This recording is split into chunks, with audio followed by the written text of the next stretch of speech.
Hi, I'm balding, and that's Julian. Also balding, but probably at a lesser rate.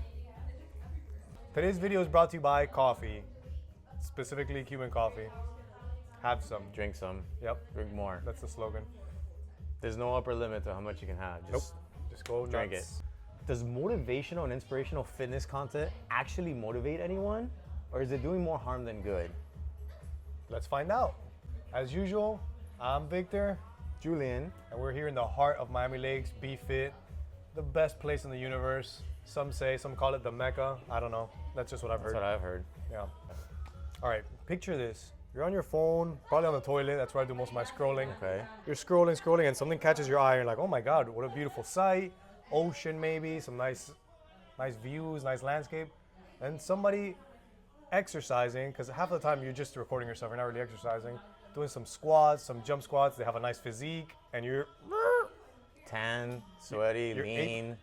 your ape brain just stops, and you're like, whoa, fit. This looks good. I want to look at this.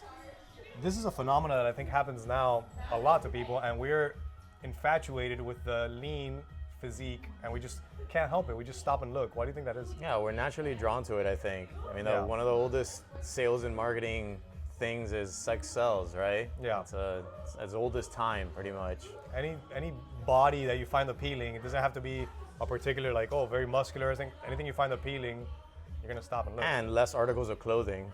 That helps. I'm not gonna fight that. Now, the thing is, does that person that you're following or these fitness accounts or these influencers, is it actually motivating people to get moving, to get fit themselves? Or does it have some negative consequences? I think they want to think that they're helping people, and people want to think that they're being helped. But I think ultimately it might be doing more harm than good. Well, Let's we're gonna discuss hash that. that out. Let's talk about it. So pretty much anyone with a smartphone these days is familiar with what's labeled as Fitspo or Fitspiration, which is basically a fitness term used to describe influencers or people that are in fitness or selling fitness or trainers using their bodies, their physiques to attract clientele, to post videos and pictures, and basically use their physique to try to either sell their services or sell products or try to motivate, inspire others to have a fit lifestyle. And that you see a lot on the more visual social media platforms like Instagram, TikTok, that's like all pictures and videos. It's huge. Hey, bud. Want up, to say dude? something? The formula is pretty straightforward. It's somebody with a lean physique demonstrating exercises or doing their workout, and in an attempt to give them credibility as to, look, I know what I'm talking about, look at my physique, and then inspire, motivate, maybe have the person, that whoever's the audience is, want to train with them or buy their products, whatever they're trying to sell. It's pretty simple. It's Effective. incredibly effective. Yeah. I mean, we're just, like we said earlier, your eyeballs are just drawn to it. So it's a formula that's as old as social media itself. Yeah, and what's funny when it comes to social media is that if you notice, all these platforms like Instagram started fairly innocent, for lack of a better term, when it comes to like, oh, I'm sharing my food, or here's like a nice vacation I went on, and then it became very about me, my body, showing off who I am, building this public persona, and that's just exploded over the last 10 years. And very professional, like a different angle. It's not just like, oh, look, a casual picture of me. It's like everything is curated Lighting, and perfect. And yeah, like, I oil myself up, you know? I know you do. Don't tell them that. I oil you sometimes. Yeah, well, there's some hard to reach areas. My Some mobility crevices. isn't what it used to be. Some crevices he needs help with. And this is where the term influencer came from. Like, if you're a social media personality, you're literally influencing people to buy your product, live the lifestyle that you're endorsing. So it just makes perfect sense. And I think that influencing started innocently, and it started as something like, oh, I like this person's what have you. I like their shoes, or I might get those shoes, or I like this person's those exercises. I might do that. And now it's kind of become like we glorify some of these people, and it's like we put them on a pedestal just because they work out or they do something that you deem like unattainable to you, and we put them on this pedestal. And I think that's where we're going down a slippery slope. Yeah, and we're gonna discuss in detail what the harm potentially can be, but just wanna riff off of that and say that humans are a mimetic species. What that means is like we imitate, right? And like it or not, there's hierarchies in human society, and those people that rise to the top, we start kind of looking up to them, and you know, celebrities or people like that have influence, It's like what they're wearing, we want to wear. We can't help that. We imitate. Whether you like to consider yourself like me, who considers yourself a free thinker and a rebel, you're still influenced by things. Like everybody gets influenced. So you get to that point where we have these people that are kind of at the top and they have a lot of influence over what everybody else is doing. That can be dangerous. Oh, we're gonna figure out why. Look at oh! The first influencer. Cut. Oh. There's a really interesting article that we're gonna post in the description. I don't know how to read. For those who can read, I'd encourage you to read it because it's really interesting. And it's titled, "Is the fitness industry doing harm?" or something like that. Is the fitness industry harming us? This is not a read either. And it's titled, "Is the fitness industry doing Motherfucker. harming us?" And the title of the article is the fitness industry harming us? Why I think it's a great article is because it's written by a coach, somebody who coaches people, but not in the traditional way like a personal trainer. She's like a body image expert, and she does it in a way where you're working on your well-being and wellness and health and all that, but not necessarily like weighing yourself or worrying about like, oh, I look this and that, or having like aesthetic goals. You're still making progress, but that's her expertise. So she's qualified, but more importantly, it's all based on research. Like I'm sure you saw when you read it, there's references. Like almost every paragraph has a reference to actual scientific research. The reason that's important is because I'm sure a lot of you have these assumptions just listening to this intro, like, well, yeah, of course, fitness stuff motivates me. Like I follow fitness people so that I can see what they're doing. Like, yeah, I'll get up today and work out because I saw my favorite influencers. But that's just based on your own opinion. You don't actually know what the research says about this. On the whole, does it actually motivate people? Or do some people see that and they're like, oh, well, I can never reach that, or oh, they feel more, they're worse about themselves. So I had somebody read the article to me since I said I can't read, obviously. And there's a few good points on there that I wanted to kind of talk about that she discusses. So the fitness industry is promoting these narrow physical appearance ideals for people, which I feel is a dangerous game because, as you know, everyone has vastly different body types, genetics, metabolism, and they're kind of like trying to pigeonhole us into this one, like, you must be ripped woman, you must be big muscular guy. The second good point was that the industry is kind of forcing people into, I don't want to say dangerous, but a pathological way of dieting and exercising that we know as professionals is probably not a healthy way to do it. And that just goes hand in hand with the first point, which is if there is this ideal physique that I should strive to be, and let's say maybe I'm not genetically, or for whatever reason, I'm nowhere near that, then I must do these extreme things in order to get there. So like one basically builds on the other. Yeah, and that's when you have clients come to us and they're like, oh my God, I feel like shit, I ate a chicken wing. And we're like, I know who I'm sending this to. I said a chicken wing too, damn. It's okay. You know who you are. You know who you are. The other good point was that the industry is just contributing to a weight stigma, which is kind of what we talked about. We did, and we will put that link to the other podcast, which is, the title was, Can You Be Overweight and Healthy or Can Fit? you? Something like that. Find out. Click on the link. Video. But yeah, despite that, there is still a stigma, and especially if people who work out a lot and are in the industry, it's pretty safe to say that, like, for example, if you say you're a personal trainer and you're like visibly overweight, like 60, 70, 80% of people are not going to really take you seriously. They're going to be like, oh, what do you mean you're a personal trainer? Like, you can't even get yourself, quote unquote, fit. Again, because there's an ideal body of what a trainer should look like, what a fit person looks like. Ignore the fact that you might know everything there is to know about anatomy, physiology, kinesiology. It doesn't matter. If you're overweight, I don't want to train with you. That's not how I feel. That's the mentality. And a lot of trainers themselves perpetuate that by assuming that because someone's overweight, like looking at you in the street, you're overweight, must be lazy, must be out of shape. You probably eat like crap. Yeah, and I know I kind of went through when I started working in the industry.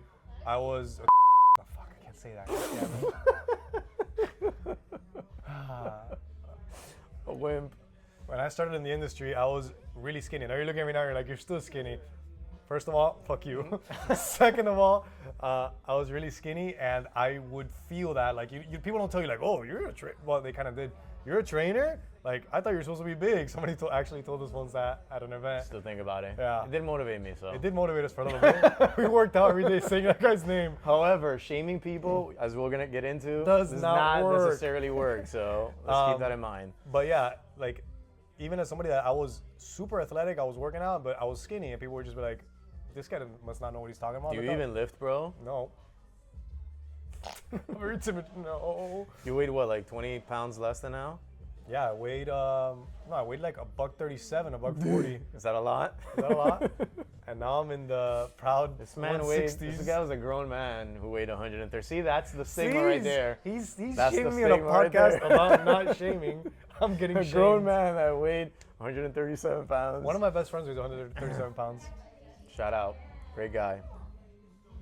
Buddy doesn't follow Instagram fitness influencers, and neither should you. You could follow them, but, you know, with a grain of salt. This brings us to one of the big important points of the article, and again, research-based. This is actual scientific evidence that shows not this lady's opinion. It showed that those people who are more obsessed or have this idealized version of, you know, celebrity bodies and these fitness influencers, they're less likely to work out because it's for their health and fitness, and more because they need to obsessively work on their own physique. So I know it's all about appearance and so now it no longer becomes about health, which should be one of the reasons. Priority. It's more about I have to look this way and I don't look this way now. So it's almost like this like relentless punishing of you punishing yourself to get to a certain ideal. And I feel like most hours of your day, you're not exercising. You're not doing things that are benefiting your physique, I guess you could say. So if you're on Instagram, let's say at work, and you can't work out, or you haven't been able to, what are you doing to yourself? You're just making yourself feel like shit. You're not motivating yourself. At least I don't feel like you're doing that. That's an interesting way to think about it. It's just like time in the day that you're looking at, that you're comparing yourself, because that's what we do as humans. We Comparing compare. And a wise friend of mine once said, comparison is the thief of joy. So I don't know who said it. It was me. It wasn't him. I told you.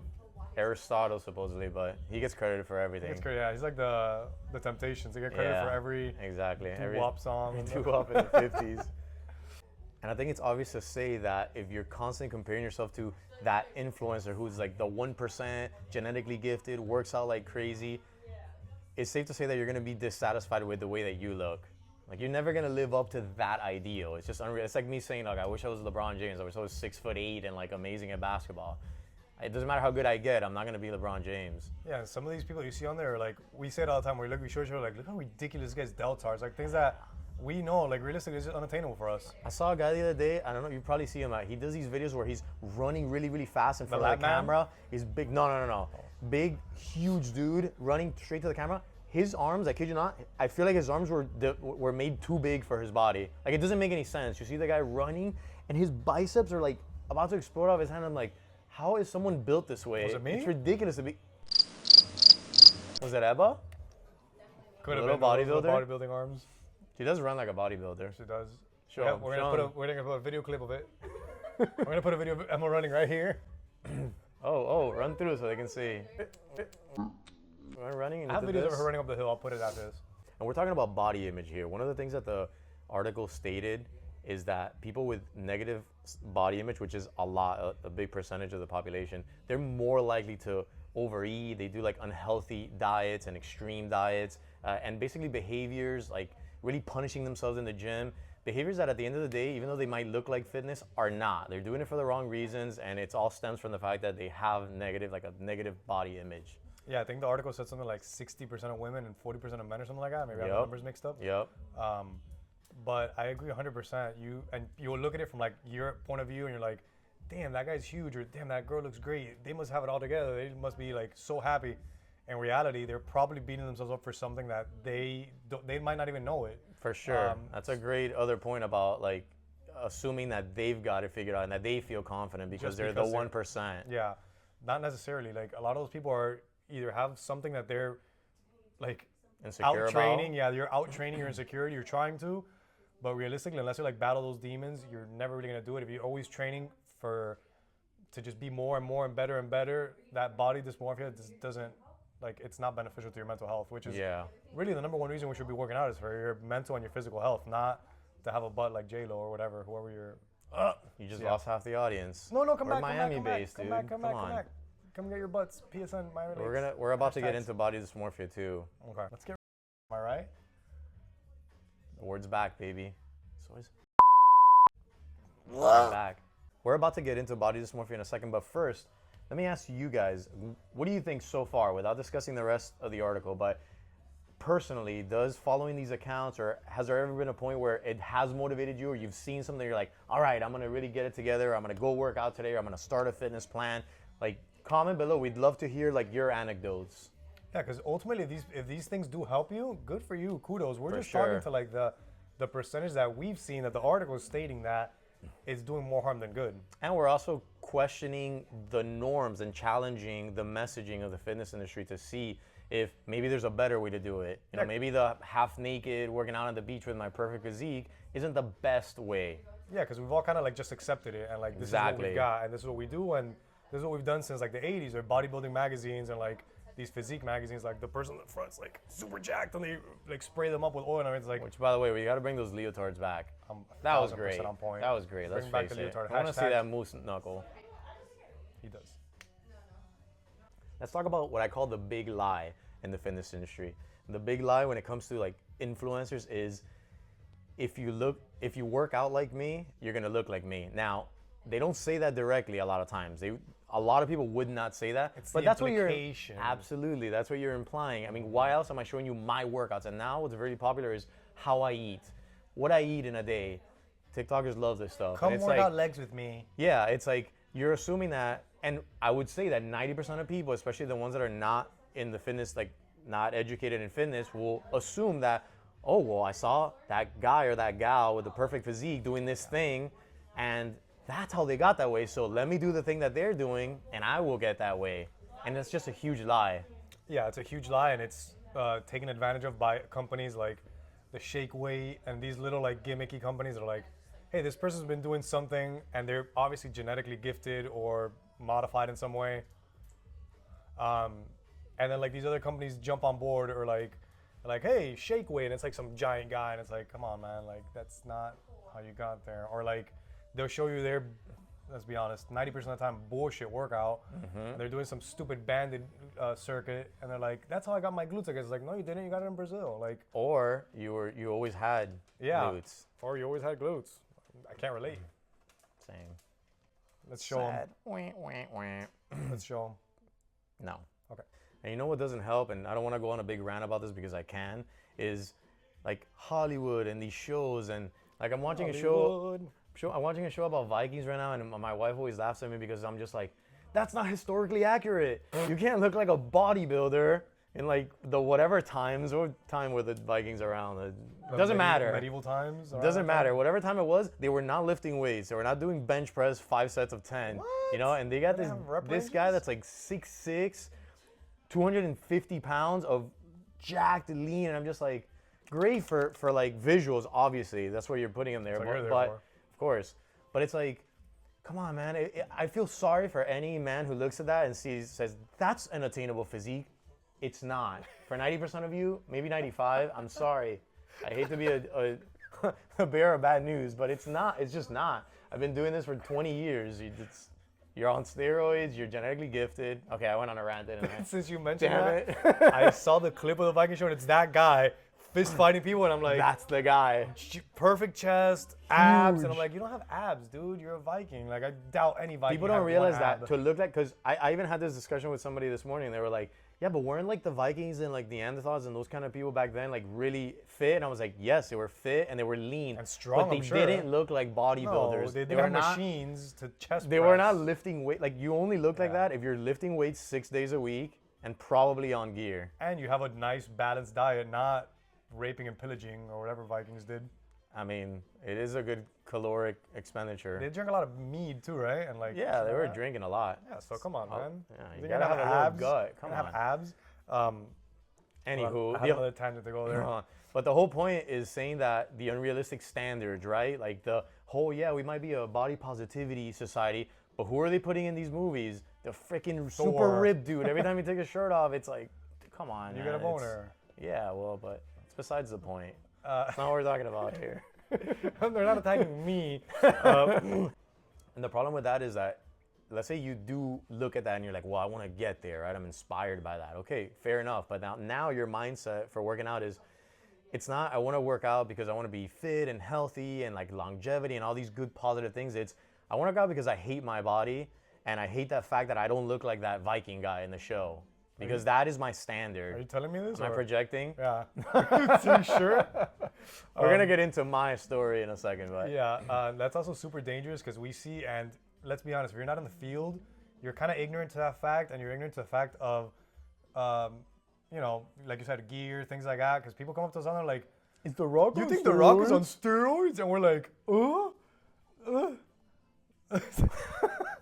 Literally. Oh, I don't know. Is he bigger now than he was in his prime? Is 30s a 60-year-old guy supposed to be 250 pounds and 4% body fat? Yeah. No, that's perfectly Yeah, he's natural. And I feel like you said, with Hollywood and with all these things, women are pressured to be into like the lean, skinny physique, and then men are like the big, broad, like still ripped, but they're big. They always have huge arms. Yeah, muscular. It's not enough to just be ripped. No, it's like huge, big and ripped. Like that Reacher guy. The guy's a freaking unit. Exactly. But and then if you notice, this is just a little side tangent. None of them ever like show their legs. The guys. Whoa. I'm just saying, I have nothing to show clearly, but I'm saying it's always like big burly arms and a chest and abs. Like, Jeans. They waist, just wear jeans. Well, in the Viking show, they have to show their legs because they're Dongs? wearing. loincloths. Yeah, they're wearing their little. Fire. You know. So. How the legs? I know you looked. I mean, a lot of those guys are literal bodybuilders. Like Reacher, he's symmetrical. No, he's Reacher a bodybuilder. Reacher is a bodybuilder, on, admittedly on steroids. What's Yeah. his name? Which I I forget love his the name. fact that he admits it. I love that too. That guy makes Henry Cavill, or Cable, however you say it, who's my man crush, look like a small. Yeah, this is a gayest episode yet. The show is getting This is our gayest increasingly episode gay. yet. Anyway, like, they're both hunks, but this guy makes him look like a little shit, and it's it's demoralizing. Imagine that guy. Behemoth of a man. If that guy feels like, I'm sure he doesn't, because he has a great body positivity, because I've talked to him. How does that? If that guy feels like that, how does someone like in the general pop? How are we supposed to feel when compared to that? Yeah, and just like to share a little personal anecdote, obviously you know this, but the viewers, a lot of them don't, is I definitely had body dysmorphia in my mid-20s. I'm putting a violin in the back. Do you think, would you agree with that? 1,000%. Yeah, I had gone to the point where I was, by most metrics, like, had an impressive physique, like 5% body fat, show the pretty picture again? muscular. Put the picture up, Jamie. Where is it? I have it right here somewhere. No, not that picture. You got to pull it up in post. You got to pull it up in post. Yeah, I'll pull it up. But anyway, while you talk. my point being that if you were to ask 25-year-old me with that physique, I would have been like, oh no, I ain't a wimp. shit. Yeah, I'm a wimp. I ain't shit. Yeah. Like, I have to get bigger, I have to be more ripped, I have to be stronger. Like, in other words, it was never enough. You literally have a dysmorphia. You look at yourself in the mirror and you're like, I could work on this a little bit. It's almost like the deeper you go into that, the more your standards get even higher and your ideal physique. I can just tell you from personal experience, it's a losing battle.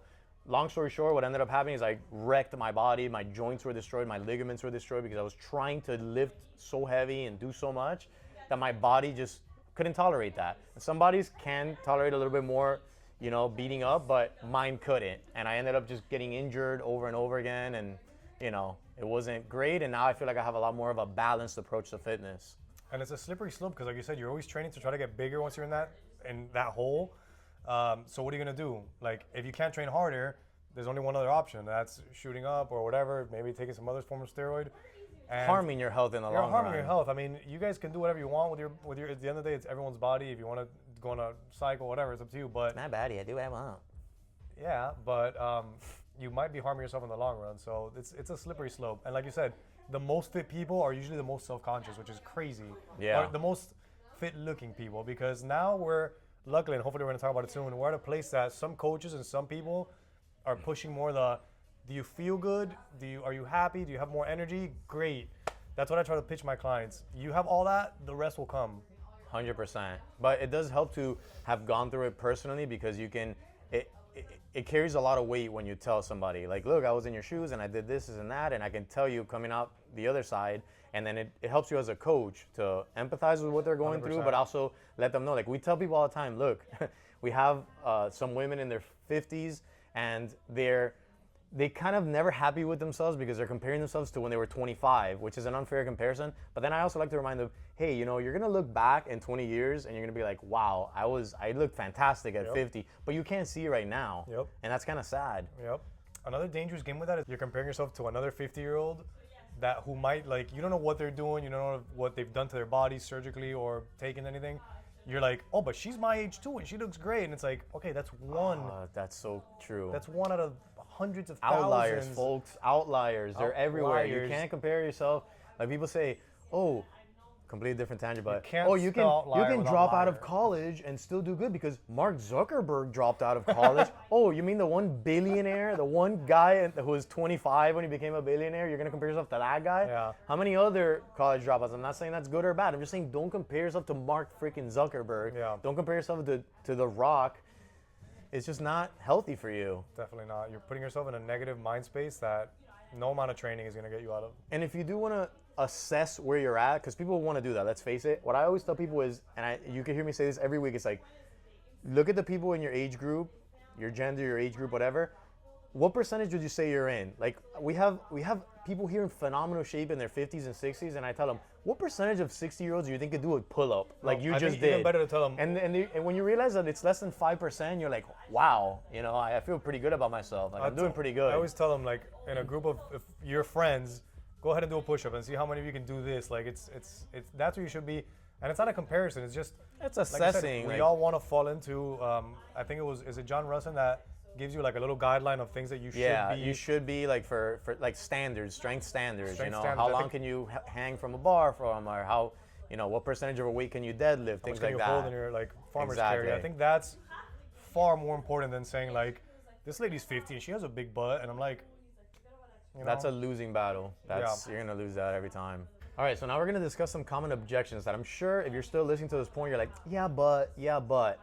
One of them is, and we hear it at this gym all the time, is a little stigma, a little shaming. That's not so bad, right? Because it can motivate people to make a change. You know, if I make fun of you enough, it's gonna push you to make a change so that I don't make fun of you anymore.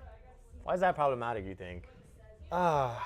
There's a bunch of different reasons I could think why that's problematic, but mainly it causes, I'm sure the person that you're telling that to has already said that to themselves in the mirror 100 times. So you're perpetuating that thought into their head and you're making them even more self-conscious or even more aware of their shortcomings Deficiencies, or their yeah. deficiencies. And you think that's gonna like, hey, yeah, I am gonna get up and work out. No, you're probably gonna like sunk into into your old habits because that's what brings you comfort, and that's not Nailed it. Yeah, that's not the route guy's you want to smart. be taking. With that being said, bullying does work on some people. Hey, that's a good point. We'll get into that after, but let me tell you what the research shows. According to this article, the research shows that stigma, that perpetuating those stigmas and shaming stuff, it actually leads to worse outcomes. Higher caloric intake, like you said, eating because it brings you comfort, eating disorders, as well as gym avoidance. It's like, Yeah. I'm gonna retreat more. Yeah. It's paradoxical, but it's like, I'm gonna just go right back into like, you know, I feel worse about myself. It's like when someone's constantly bringing you down, you Yeah. know? What is gonna motivate you? It takes a really, really like strong willpower to climb out of that hole. And we're talking a lot about, like you just said, eating disorder. Doesn't necessarily mean you're overweight. A lot of the times it's you're 100%. under eating. Now with this whole fitness Instagram influencer and all that, you're probably under eating. You're not consuming enough calories. You're definitely not eating enough macros. Coming from somebody who was skinny, I never had to eat less. I had to eat more, and then that's a tough battle to have, whichever side you're on. It's not easier on one side or the other. Yeah, for sure. And let's address what you said about some people do respond well to it. I feel like if you have a healthy amount of self-esteem and confidence, you can respond well to it. And it's a very like macho, you know, group of guys that just give each other shit. And like, that's just like that kind of culture. Sports teams, SWAT teams, I've worked with all these people and they do like give it to each other. Yeah. But like I said, very important. You already have to have a certain level of self-esteem to be like, to take that and be like, nah, I'm gonna prove you wrong. Like, but to somebody who's already down in the dumps, you're not doing them any favor. I'd say also. I'd say also. I'd say the amount of respect that you two have towards each other, mutual respect, is huge because like, if you're telling me something, even if my body image is down in the dumps because whatever, I've been eating like shit or what have you, if I respect you enough and I know that this guy's doing it for my well-being and he doesn't actually think I'm a piece of shit, he's just trying to help me, help motivate me, I respect that a lot more than if somebody like just comes off the streets like, bro, I don't know you can't be coming here and telling But me like that you're shit. a trainer. Yeah, like fuck off. But if this guy comes to me, he's like, or him, or like one of my close friends, like, hey, what's up, dude? You look a little wimpy. I'll be like, damn, no, you're right, because it's for my well-being. It's not coming out of a place of harm. Like, he's not trying to shoot me down. Also, tone matters, the way you say it, and like you said, knowing each other, because I might have my way of saying things. It's not necessarily the most like sensitive way. Just call me a little bitch more times than I can count. But I'm just saying, there's some people that you know they mean well, but they come off as like rough. Yeah. And there's other people that are a little bit more. So if you know the person and you know if that's the intention is good. Yeah. All right. Okay. The other objection is, if you are a trainer, how else am I supposed to market myself? Like all these other influencers are doing, and I see the success they're having. So if I'm a trainer, it's like, how else am I supposed to like sell my services? And I know you're gonna give an idea of how to do it, but it goes back to the old trick of all of these people are doing it, so I have to follow the status quo to reach that level. Because if I don't, then how the hell am I gonna get to the behind. top? Yeah, if I'm not using these little strategies, showing my body, selling like sex, how am I supposed to get to the top? Yeah. And Well, how do you do it? there are ways. So professionalism, education, sharing case studies. These are the results that I've achieved for clients. And I'm not gonna lie to you, that's the harder way. You're gonna grow slower. 1,000%. But I follow dozens and dozens of fitness accounts that do this. So in other words, they are out there and they are succeeding. Yeah. It might have taken them longer, but then once they make it, once they do have a following, they tend to keep it and be more credible because, hey, I appreciate the fact that you always give it to me straight, Yeah. you know? And by the way, if you want recommendations, because we're gonna talk about this in a second about curating your feed, but if you want recommendations of who to follow that are like solid influencers that don't use any of this stuff and they're really good, DM us, comment, we'll gladly share some accounts that you can follow. And guess what? These people that are working out for what we call the right reasons, health, education, they're showing education, they look good too. They just don't show it as much. Like there's a bunch of trainers I follow that just sell education. They're knowledgeable. And then one day they have like just a casual video, like somebody posts them. Maybe somebody was working out. I'm like, damn, I know who you're talking this about. guy's low key ripped. Talking about Babyface? I'm not sure.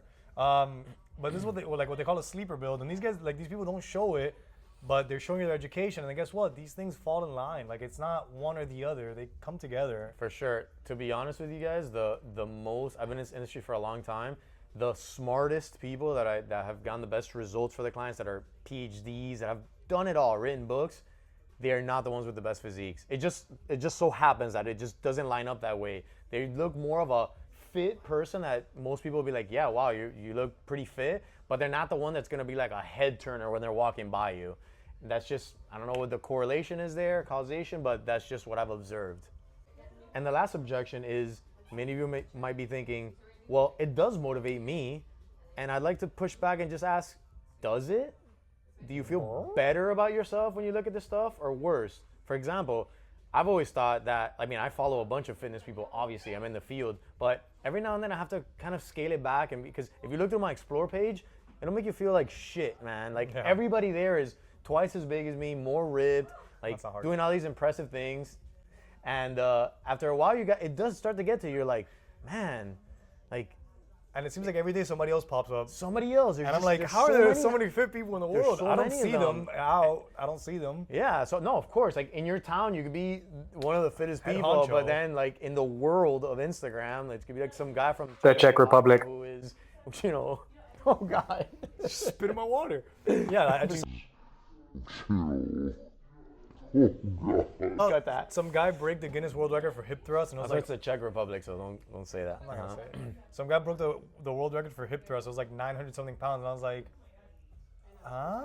Like that doesn't even logically make sense to me. But here we're all doing great. You're like, outliers. 300 pounds. Damn, that's awesome. This guy's doing 900, but if I compared myself to that guy, what good does that do me? Exactly. So again, I'd like to push back and ask, like, take an honest look. Like, does it actually motivate you? Has it made you feel better about yourself or worse about yourself? And have you ever seen an account and gone, all right, like, I'm gonna go work out now? You know, I feel like, again, you have to have already a healthy, balanced mindset before. And that's why I love the accounts that preach that they'll tell you, hey, it's okay that you had that pizza. Like, now go do something like But positive. not to punish yourself. Exactly. You have a balanced life with working out, eating. It's okay to Live a little bit. Go out on vacation and not, oh my God, I didn't bring my gym shoes. Don't beat yourself up so much. It's a week, you know, it's not gonna kill you. If you have to take 2 days off, it's not gonna be the end of the world. As long as you have that healthy relationship with it, I think you're gonna be okay. Which is why we pride ourselves at Be Fit, where everybody that comes here knows. Like, you might show up on a Saturday and there's empanadas and cafecito, and it's like, we don't take it that seriously. I would say we're the gym for people who care about our health and fitness, but also enjoy our lives. We're not gonna be restrictive dieting. We're not on keto. We're not eating out of Tupperware. Not there's anything wrong with those things. It's just that that's what we believe in. We believe in balance. We believe that if you want to have a glass of wine, you know, with your partner at night, like, go for it, you know? If it makes you happy and it keeps you mentally well, then go for it. What's the point of looking a certain way if you live a miserable life? Like, most people with like ripped abs and six packs say having a six pack is miserable. Completely. Being that lean is not. You're not living a very fun life. Yeah, you're almost like feeding off of just the compliments and like the sheer like shock of people seeing how ripped you are. We've known people that like, oh, I'm gonna go to the Heat game and bring a Tupperware. Like, I'm sorry, but that doesn't fit into again, to go back to when I was at my peak physique, I was a little bit of a square sometimes. Like, my girlfriend at the time would make fun of me because I didn't drink alcohol. Like, we would go out and she'd have to beg her friends to like convince this guy to drink because he's so into the fitness regimen that he just wouldn't. Like, I wouldn't. And I don't think there's anything wrong with not drinking, but like you said, I wouldn't go to a like Super Bowl party and it's like, oh, all you guys have is like Publix platter, which fire. Yeah. If you're not enjoying a nice little Publix platter, then popcorn chicken, baby, you're missing out all day long. I don't say no to that anymore. Exactly. Or alcohol. Anywho, not promoting. All right. So as always, we're going to leave you with the practical takeaways. This was all a nice, great theoretical discussion, but delete Instagram. Exactly. Number one tip: delete Instagram and TikTok right now. But don't delete YouTube because you got to keep watching and listening to this podcast. Hey, yeah, there you go. Also, YouTube doesn't sell like. YouTube is the best platform. I'm sorry. I love we talk YouTube. about that. YouTube, can you send us money? It's the best platform. It just is. Send me a bag of money. It gives you the things that you like. It's long form. Yep. It's not for the brain. And it has some short form if you want. Hey, stick around. Look at my video because you don't have the attention span of a noob. You need to follow my channel. Look at my. You know? But on a serious. Okay. This guy doesn't let me have one. Okay. Here's the deal. On a serious note, monitor and curate the content that you consume. I've heard it described like this before, and it's such a great way to think about it. Like, there is a diet that you eat, and then there's an information diet. The stuff that you're exposed to literally shapes your thoughts, your perspectives, and everything. So my first piece of advice, and it floors me that people don't do this because I'm psychotic about it, curate your feed. If you're following people that don't make you feel good about themselves, unfollow them. Only follow the things that you want to be exposed to. I think the problem with that is that people don't know, they don't realize, they think that it's doing them some harm than good. Although, hopefully after here, exactly, after listening to this has made you... This opens your eyes to like, damn, this person doesn't really motivate me at all. I just kind of like ogle them or they make me feel like shit. So. You know what I feel that happens to people, I'm sure people can relate, is that they hit a breaking point. Like, I know plenty of people that have just like, oh, I hit a breaking point and I'm going through some mental health thing, so I'm just going to delete social media from my phone. Like, it takes a lot for you to get there, but I would say that if you stop to think about it and you curate, then you can kind of like, you can take a proactive approach to that. Yeah, because there's a lot of good on social media. There's a lot of information. There's a lot of good stuff out there that you might not just be reaching because you're following all the wrong accounts. So you can either delete your Instagram, which I've never seen anybody say, my God, I regret deleting my socials. It's always a good thing. And there's also your friends there. Fuck so friends. You don't want to be, if you have any. I don't have friends, so I don't know about that.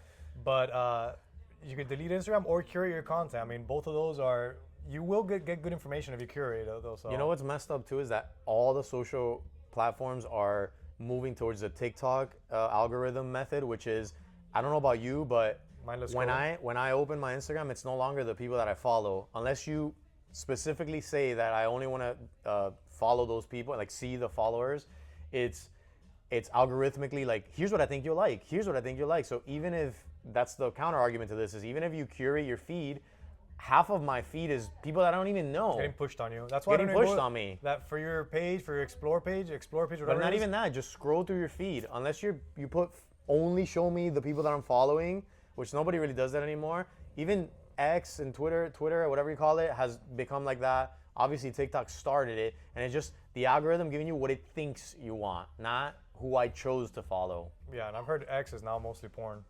It's a lot of porn. But not mostly. I mean, it depends on your feed. But the porn people hijack The like comments big and posts, shit. which it's horrible. It's crazy. Yeah, It's they need to crazy. do You're like something out about on the freaking subway, because we were at the subway, and you're scrolling through like a political tweet, and you're like, oh, somebody getting, that. I gotta say, they are creative about it, you know? yeah, it's like, oh, the economy's getting railed, and it's like, oh, I'm getting railed getting too. railed. Where you're like, oh, well, You wanna see me getting yeah, railed? well, good job. Oh, that was good, but no, lady, Yeah, but- Jesus. Yeah, it's pretty wild. Another tip would be, as always, work with a good coach. A good coach can help you with all that mindset that we've been talking about, and making sure that you're setting realistic goals, that you're not beating yourself up, that you're, like for example, at Be Fit, we're all about, we promote all bodies, and there's no ideal that you need to get to, or you need to be at this percent body fat. Like, as long as you're in here, and we're all about effort. So that's what we really reward. It's like, how much effort, like you showed up today, you know, good job, great, big win. It doesn't matter what you look like or that you haven't reached this certain ideal body type. It's just about showing up, putting effort. You're doing something good for yourself. We're teaching you healthy ways to work on your well-being, whether that's mental and physical. So it's, again, it's away from the toxicity of that fitness industry and more into a healthier way to think about fitness. Which is an uphill battle we're fighting, especially here in Miami. Is one of the most vain cities in the world, I'd say. So we're fighting an uphill battle. We're trying to fight people that are just like trying to, I want to drop my body fat, I want to have a bigger butt. Help us fight that battle. Let's folks. fight together. Share this podcast with people. I love the clients that come in already with the mindset, and I ask them, what are your goals? I want to be healthier. I want better quality of movement. I just had somebody new start like that. And she said, I just want to feel better. I want to have more energy. I want to like hang out with my daughter and feel good while we do things outside. And I always say, yes, that's amazing, because the rest will come. Like we said, the aesthetics will come.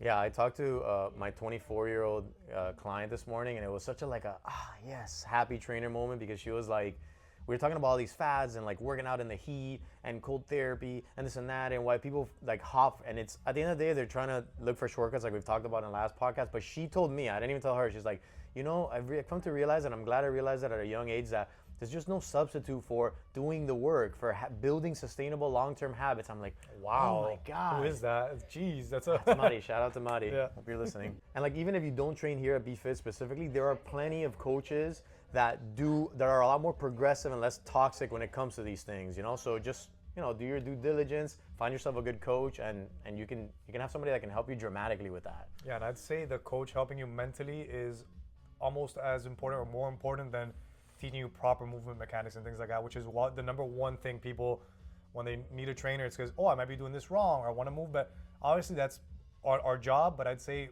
even more important is getting you in the right mindset. It all starts with the mind. Yep. Oh, wow. The third one, shift your mindset. Wow. It's Wizards. like I read the notes. Wizards. Just kidding, I can't read. Change your Alright, mindset so- and your body will change too. I don't know. And on that note, Oh yeah? the last tip is shift your mindset, because Oh. like you just said, it's the most important thing. So like, if you want to think that you're not training to punish yourself or offset, or how many times have we, you know, trained somebody on a Monday morning and it's like, oh, because I ate like shit yesterday, so I like need today I this, gotta yeah. go a little bit harder. Like that should not be the reason that you're working out. Now, if you want to train for some sort of aesthetic goal, that's great. All power to you. We're not saying forget aesthetics, work out for your health. It's not that serious. Just don't obsess over your physique and the numbers and your body fat percentage and all these things. There's a healthier way to go about it. Yeah, we're not bodybuilders. If you're a bodybuilder, that's a different story. That's a great, like, obviously you're gonna care about how lean you are and how like symmetrical your body is. But we're just, you know, trying to live healthier, happier, more Fulfilled lives, lives. which is what most people listening, I think, can I would relate hope to. So And I just encourage people to realize that just by working out, just the sheer fact of that you're working out, you're doing something incredible for yourself, regardless of what you look like. 100%. That's why anytime I see, I've said this before here, anytime I see somebody walking or I see somebody like jogging or making an effort, doesn't matter what they look like or who they are, whatever. I'm always like, I'm inclined to like give them a pat on the back or like give them a thumbs up because it's hard, man. It's not hard and it deserves recognition. It really does. Yeah, reward yourself just for being active. Much. All right. Thank you. Ugh. Molly Mall's at the mall eating Auntie Anne's. It's hard to eat some Auntie Anne's like Molly. She eats Auntie Anne's and look at her physique. Yeah, look at that. Look at his little abs. Look how thin those legs are. Look at that. It's not The because they're epitome. not working properly. It's because she knows don't need to know balance. They don't need to know that. She understands the importance of balance. And with Right, that being Molly? said, Molly, lead us out. This is another episode of. Did we ever say that? No, it's All all right. right. Bye, guys. See you on the next one. It's like